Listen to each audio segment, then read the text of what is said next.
Hello, and welcome to this edition of Joint Action.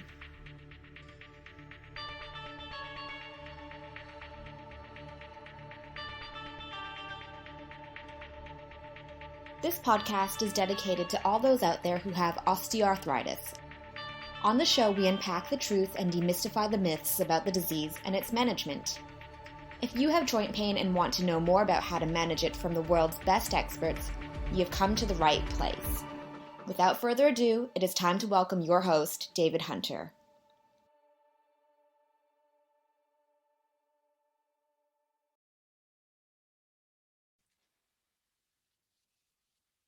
Hello and welcome to this week's edition of the Joint Action podcast, where we have the privilege of discussing about the burden of osteoarthritis.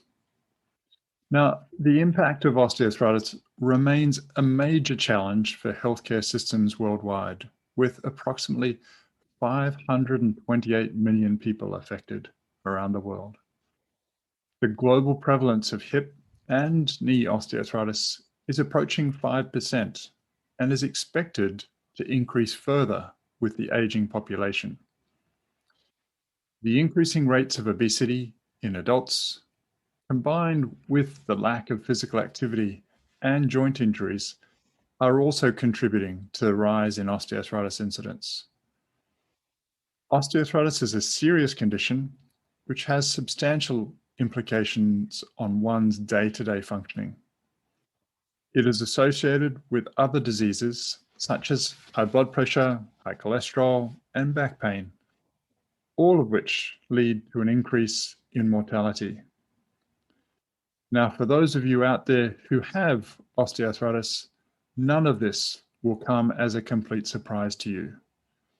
But I think it's really important that we reflect on the impact this disease has so that we better understand it, but also use that for advocacy and policy work when thinking about new innovations and strategies that our governments and people in healthcare can adopt. On this week's episode of Joint Action, we are joined by Gillian Hawker to discuss this really important topic of the burden of osteoarthritis. Dr. Gillian Hawker is a professor of medicine in the Department of Medicine at the Division of Rheumatology at the University of Toronto in Canada. She's an active staff in rheumatology at Women's College Hospital, where she's a clinician-scientist at the Women's College Research Institute. She is a senior scientist at the Institute for Health Policy, Management and Evaluation, and adjunct senior scientist at the Institute for Clinical Evaluative Sciences. In July 2014, she was appointed the Sir John Young and Lady Eaton Professor and Chair of Department of Medicine at the University of Toronto. She is an active osteoarthritis researcher with a great interest in this particular topic and is a world expert in that area, and it's a privilege to have her join us on this show. Gillian, welcome to the show. It's great to have you here. I'm delighted to be here. Fantastic. It's good to see that you're delighted as well. Now, as part of the initial get to know you point of the show, what I usually try to do is give you a few probing questions so that the listeners can get to know you a little bit better.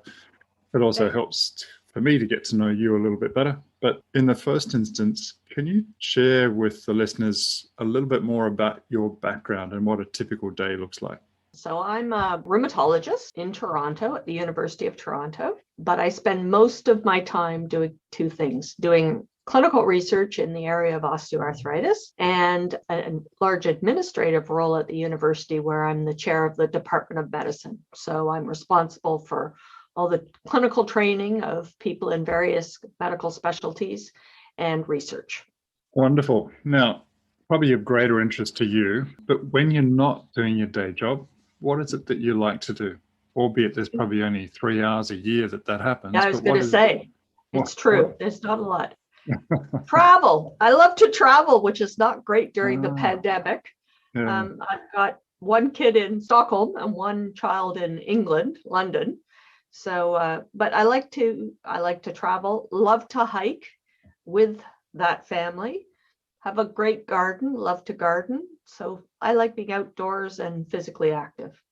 Sounds like wonderful activities, and hopefully at some point in the not too distant future, you'll be able to get back and start traveling and see your kids as well. Yep. Now, if you had to describe yourself in 5 words, what would they be? I'd say passionate. I would say disruptive. I would say high standards. I would say a good listener and caring. Is that 5? That's probably 6 or 7, but good enough. No, that's definitely 5. And I thought you were going to throw in excited, but I'm very happy that you're passionate, because I'm sure that the excitement gets captured in the passion there somewhere. It does. Absolutely. Yeah. Now, just being a little bit more probing, and feel free to say, David, this is none of your business, but tell us something interesting about you that you don't think most people would know. I don't think there's very much that's terribly interesting about me, but I'll tell you something that people don't know probably is I'm a total bird fanatic. I'm sitting here actually with my binoculars that sit on my desk at all times, because I have a bird feeder outside of my office window, and I'm constantly watching and feed them year round. And I'm pretty encyclopedic in those birds. I love them. I absolutely love them. Wonderful. Do you get out on weekends and go bird watching? Really, they come to our backyard. I know I live in the middle of Toronto, but there's tons of great birds. You just have to have your eyes open. And the baseball team's named after a bird. Do you ever see those? Blue jays all the time. Good. Yep. Oh. They're gorgeous. They're beautiful blue, and they're big. Bit noisy, but yeah. All right. Anyway, we digress. I do love birds myself, but don't get a lot of time to do the bird watching, and I wouldn't call myself an expert by any stretch of the imagination. But let's get into the topic of the day, which is really talking about this big burdensome disease and getting your perspectives on that. I guess in the first instance, can you just give us a little bit of information about how prevalent osteoarthritis is and what type of osteoarthritis is most prevalent? Yeah, osteoarthritis is unfortunately way too common. Any estimate would say probably 1 in every 3 adults over the age of 65 has OA. And, now we're starting to see younger and younger people with osteoarthritis. And probably the most disabling type of osteoarthritis is knee osteoarthritis. And the overall rates are increasing pretty quickly, so that osteoarthritis right now is the 3rd most rapidly rising disabling condition worldwide, which is pretty horrible. Now, you touched upon some really important topics there, but I guess one is that I'd like to dig into a little bit further is, I guess, why are we seeing more young people with osteoarthritis, and what are the major risk factors that are driving the increased prevalence that we're seeing moving forward? Yeah, great question. I mean, the number one, I think, is body weight. We're seeing children and adolescents with obesity at much higher rates than we ever did before. And obesity is a strong risk factor for knee osteoarthritis. So we're seeing consequentially a much higher frequency of really advanced knee osteoarthritis in people in their 30s and 40s that we didn't used to see. Other contributing factors are things like knee injury and ligament tear, ACL tear, meniscal tear, and then people who are just not using their muscles, doing enough physical activity, and get weak. And so that they're not supporting their joints as well as they might. But really, obesity is a big problem. Now, for our listeners out there, most of whom have osteoarthritis, what is the typical impact this disease has on an individual that's affected by osteoarthritis? Yeah, I have it too. Osteoarthritis causes joint pain. It hurts you to use your joints, whatever joint it is that's affected. And obviously, if it's a lower extremity, a knee or a hip or a foot, it's difficult to walk. So it affects your mobility. When you have pain in your joints, it can affect your sleep. You can have interrupted sleep. You can have fatigue as a result of both being in pain and having interrupted sleep. You can't do the kinds of activities that you want to do. Initially, the things that are sort of more vigorous activities, and then eventually even things that are just basic daily activities like going upstairs or walking to the store. And that can cause mood change. So you can become anxious or depressed because you're living now not able to do the kinds of things that you want to do, tired and in pain. So it's a pretty devastating condition. Yeah, and I mean, most of the impacts you've spoken about there are obviously hugely burdensome to the individuals themselves. What impact does this have to the individual and their opportunity to participate, their work disability, and the society, I guess, as well? Yeah, it's an excellent point. Huge. So we know painful osteoarthritis is associated with inability to work at all, so early retirement and time off work. It's also associated with something called presenteeism. So people are at work, but they're not able to work at their full capacity. There's a lot of, because of limited mobility, often changes in residence. They can't continue to live independently. And then there's a whole set of associations with healthcare use and joint replacement that can come later on. Oh, wonderful. Thanks for sharing that with us. Now, the impacts are massive and broad, but do they differ by the different joints that are affected in a person who has osteoarthritis? Yes, they do differ by the joints affected. But unfortunately, more and more, we're seeing people with multiple joints affected at any one time. So, we used to sort of think somebody has base of the thumb, hand OA, and that would affect their grip and their ability to write and important activities, obviously, with your dominant hand, or knee or hip, or if you're a lumper like I am, the low back. But often we see people with 3, 4, 5 joints involved, often bilateral, so both knees or both hips and the hands and the low back and the neck. So yes, the impact varies.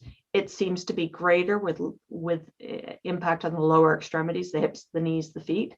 But honestly, I don't see a lot of people anymore that have a single joint that's the problem. It's multi-joint that's much more common, I think. Yeah. So on that note, and just thinking about ways that we potentially can address this epidemic, if I want to use that word, moving forward in the future, there's been a lot of people that have spoken about the importance of single joint therapies, whether that be injections, whether that be a joint replacement. But when we think about the fact that, a large proportion of people here have multiple joint osteoarthritis, oftentimes it's symmetric across, both knees, both hips, and both hands. Are public health approaches here going to become more important, or should we just continue to focus on reacting to the single joint that's presenting to us in the clinic? I'm so glad you asked that question, because that's exactly where I think we need to go. I think really at the end of the day, the two most important things that we have to do for this osteoarthritis epidemic is to address obesity and physical inactivity, and probably joint injury too. And that is not what we're doing currently. We need to really be starting in childhood with lifestyle behaviors. And that's really hard, because it's not just about people. It's about the whole built environment and the social health determinants, income, access to good food. It's complex and complicated. But to me, I don't think we're going to get out of this if we keep just reacting with joint replacements. We need to really get at the very beginning. And that's the same thing that's true for diabetes or heart disease or anything, because they all have these common risk factors, and obesity in particular at the core. Yeah, no, it's wonderful to hear you say that. And I don't think we can emphasize that point enough, is that, whilst we're obviously talking about burden and the impact on individuals today, it's great to think futuristically and visionarily about how we might change that moving forward. And I think we're really going to need to reevaluate the way we deliver health at the moment, and focus much more on health than it is on reacting to disease. But that's probably a nice segue into thinking about osteoarthritis per se, and the impact this has on both the presence of other illnesses and the concomitant comorbidities that occur with it. Can you just tell us a little bit about some of the common comorbidities, how common they are, and the impact that in addition to osteoarthritis has? Yeah, osteoarthritis is very, very, very commonly associated with other conditions that are also age-related, obesity-related. So diabetes, high blood pressure, heart disease, abnormally high lipid levels in particular. So things that we call cardiometabolic that relate to that increased body mass. And I actually know quite a bit about how these conditions interrelate, in the sense that we know that people that are living with osteoarthritis, but also have one of these other conditions, which maybe up to 90% do, are less likely to get their osteoarthritis diagnosed, less likely to get their osteoarthritis treated. And we think that that's because the other condition is seen as, or conditions are seen as, more important, more life-threatening, and people still have this crazy belief that osteoarthritis is just normal aches and pains of aging. But what we're focused on now is that I talked a few minutes ago about the mobility issue and the fact that knee osteoarthritis is going up at leaps and bounds. And when you can't walk, you can't do your physical activity, which is a core management approach for all these other conditions, your heart disease, your high blood pressure, your diabetes, etc. So, we've got some evidence, and it's a growing body of evidence, that if we don't treat the osteoarthritis, we're actually making the other conditions worse. We're increasing risk of developing diabetes complications, having a heart attack or a stroke, or actually even dying. So I think it's starting to become a more coherent story about, listen, this is all one person, and we've got to pay attention to the osteoarthritis in the midst of these other conditions.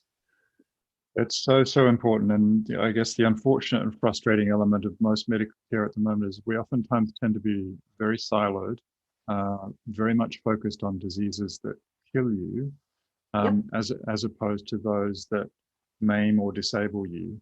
But again, moving forward, how would you envisage this would occur, and how would you frame this? Should this be about just managing chronic non-communicable diseases as a whole, or should we continue in a siloed, frustrating approach that often occurs at the moment?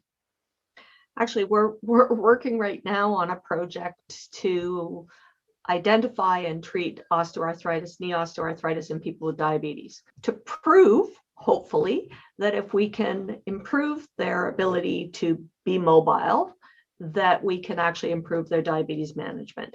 So I do think that there's a holistic need to look at those core management of all these conditions. It's kind of back to what we were talking about. Physical activity and maintaining a healthy weight are critical to everything. So problem is, I don't know about in Australia, but in Canada, I didn't get taught how to prescribe exercise. I wasn't really taught about how to talk about diet. I mean, I can figure things out, but it really wasn't part of our core medical curriculum.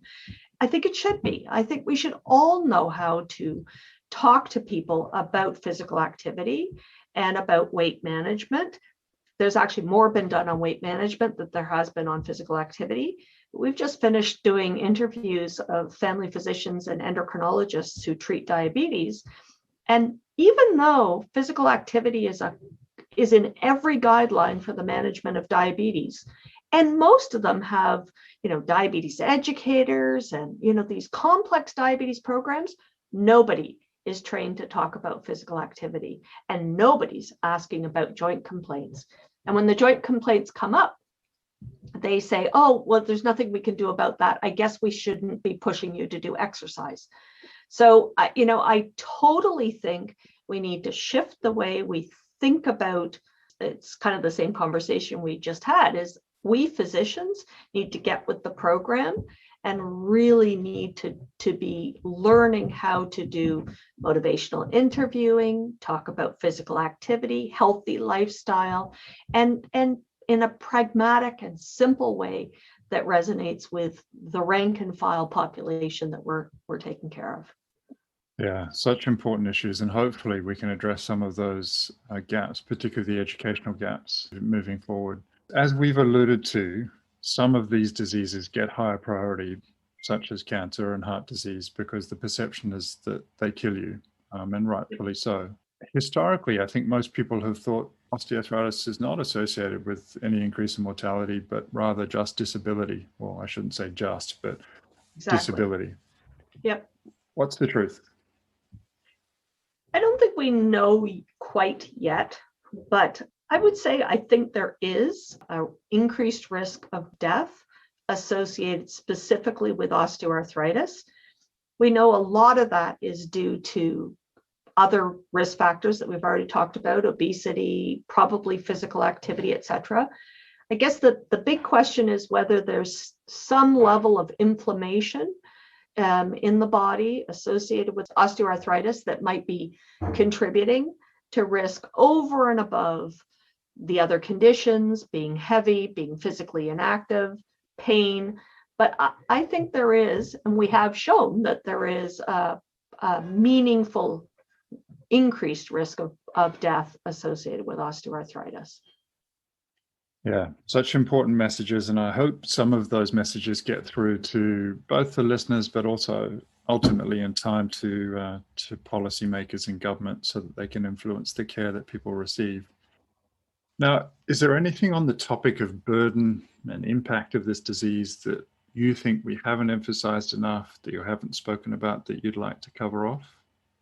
Well, there is one thing, given that we're in the middle of the COVID pandemic and surgery has been canceled. I've spent a lot of my career looking at appropriate access to joint replacement. And while I think we've already stated that joint replacement is a treatment for the end, it's a pretty effective treatment for the end when other things have not been successful at keeping somebody active and pain-free.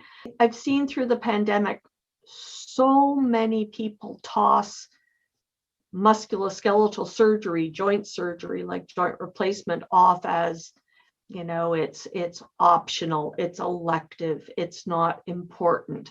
And I guess, while it's not the same as taking a cancer out of somebody's belly, or it isn't, I get that, but I think it just minimizes how incredibly important it is to relieve people of their pain and their disability for all the reasons we already said. And a cancer in a belly is less common than people walking around with advanced osteoarthritis, which could be significantly benefited by surgery. So I guess I'm not pushing surgery. I'm a rheumatologist, not an orthopedic surgeon, but it's a very good procedure. And it bothers me that we're, at least here in Canada, we have long wait lists that have just doubled because of the pandemic and because of the sort of belief that it's part of the whole OA thing. It's just not that important. So I guess I want to emphasize that. And the rates of joint replacement continue to climb. We've just finished a study that shows, well, everybody is showing that the rates of knee replacement are going up fastest in people under the age of 60. And in the group that we just studied, there were about 15% of the people under the age of 50 who had a body mass index over 40. So huge impact of obesity, again, on early development of OA and the need for joint replacement. So again, I just think it's part of the story and part of it's the burden of this disease. Yeah. And some of those messages are so important for our policymakers out there in terms of prioritizing the importance of this particular disease and not treating it as a second-rate citizen, which is often the case, and deprioritizing it according to the management of other diseases. This is a serious disease. And for those people out there who are struggling in the pandemic accessing healthcare, there's some wonderful resources that are remotely deliverable and available through the Keele University website, through the Joint Action website, that provide some remote resources that hopefully can help people as they're struggling through what is a very challenging time globally. Now, Gillian, you're a visionary. If you could do anything to improve health and healthcare, what would you do? Well, you already asked me that question because we already talked about it. And that is, I would pay a heck of a lot more attention to the social health determinants. I think we have to be much more focused on public health. I think that we've got to really fundamentally get to the root of what determines health, education, clean water, good food, physical activity, safe environments. I think, frankly, we've got to a point where if we don't start paying more attention to those things, we're going to be bankrupt as a healthcare system, probably all healthcare systems. So I think we need to pivot. Agreed. Now, how do you continue to learn in order to stay on top of things in your role? Well, having graduate students or trainees are probably the best source of asking you tough questions that you can't answer that then you have to go and figure out. So I would say having lots of young people around me asking those questions is very helpful, and constantly reading. Constantly, I mean, I think that's one of the beauties of research actually too, because you need to read in order to write a paper or write a grant or develop a protocol. So you're constantly reading, and it's the pleasure of this whole academic effort. Now, my favorite question, I think, that I ever get to ask people, because it provides me more insight than I think it probably provides the listeners that are out there. But why do you do what you do? What motivates you? I really, really, really care about osteoarthritis. I really want to crack this nut. And I kind of realize that I probably am not going to see it cracked in my lifetime.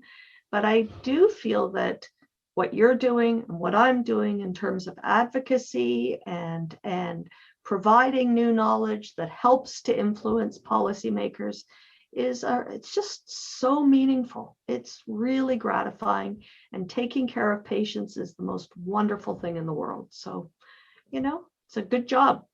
Well, keep doing what you're doing and maintain the passion. Now, if you could have a billboard with anything on it, what would it be and why? Yeah, I struggle with this question. I think it would be something related to, yes, you can walk on a sore joint. It will make it better. But I think that's too convoluted. So I have to figure out a cool way to say it. But I think a lot of people are flummoxed by, well, it hurts my joint to walk on it. So why would they be telling me to exercise?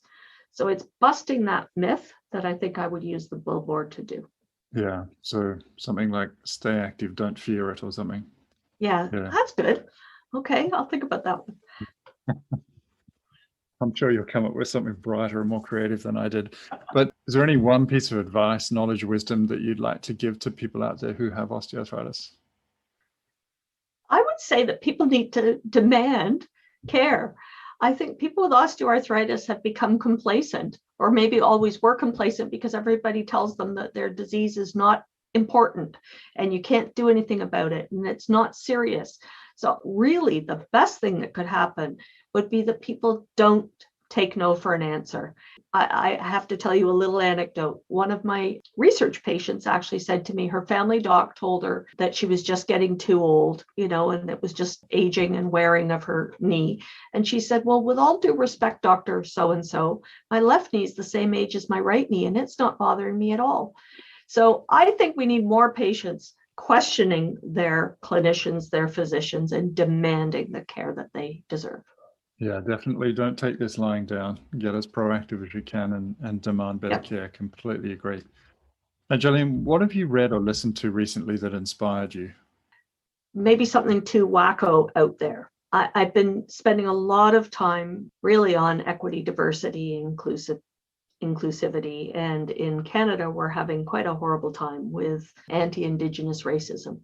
So I've been reading a lot of work from Indigenous Canadians to try to really get my head around and understand how a country like yours and mine, which were colonies, have got to where they've got, not taking care of people. And I've read some incredible Indigenous Canadian authors. Tanya Talaga is the most recent one, and I've found her work very inspirational. Well, continue that really important work. I think there's a lot of parallels that probably we can learn from one another with the treatment of our Indigenous people. It's been horrific, and hopefully we can learn from one another in that. Now, where can listeners connect with you online? Well, they can email me if they wish. I'm also on Twitter, but I'm not on my personal Twitter. I'm on my Department of Medicine, University of Toronto Twitter. But they can get me there if they so choose. And my email, I'm happy for people to email me anytime. Gillian, thank you so much for coming along today. Your words, your passion. I hope you continue to do the really important work that you're doing in this space. It's a wonderful privilege to have a chance to chat to you about it. Thank you, David. I've enjoyed myself also. Thank you very much. I hope you've enjoyed this week's topic, as we've discussed an important topic that I think is of relevance to all of you, particularly when thinking about making a difference to those who create policy and govern us. As described in the show, over 528 million people worldwide are affected with osteoarthritis, and this number is continuing to rise due to the aging population and increase in risk factors. Major risk factors for osteoarthritis include injury, occupation, and obesity. There's a number of different comorbidities associated with osteoarthritis, including high blood pressure, high cholesterol, and back pain. And importantly, those with osteoarthritis have a 55% increase in all-cause mortality. Take this information away, go and talk to your policymakers, your politicians, and see what they can do about making a difference for you and for those other people out there with osteoarthritis. Do take care, and we'll be with you soon. Thanks for listening to Joint Action with David Hunter. If you like our show and want to know more, check out www.jointaction.info. If you have any questions, you can email us at hello@jointaction.info and follow us on Twitter @jointactionorg. This podcast was hosted by David Hunter, edited by Vicky Duong, music produced by Jordan Hunter. The information posted on this podcast is not intended to diagnose, treat, cure, or prevent disease. Anyone seeking medical advice should consult a health professional.